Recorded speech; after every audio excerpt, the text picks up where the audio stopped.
Dismayado si Senadora Grace Poe sa desisyon ng COMELEC Second Division na i-disqualify siya bilang kandidato sa pagkapangulo. Ayon sa COMELEC, hindi naaabot ni Poe ang 10-year residency requirement at hindi niya napatunayang isa siyang natural-born Filipino.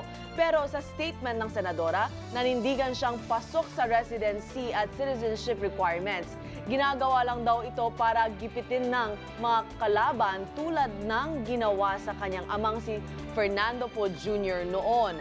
Naniniwala rin siyang papanigan ng COMELEC and Bank.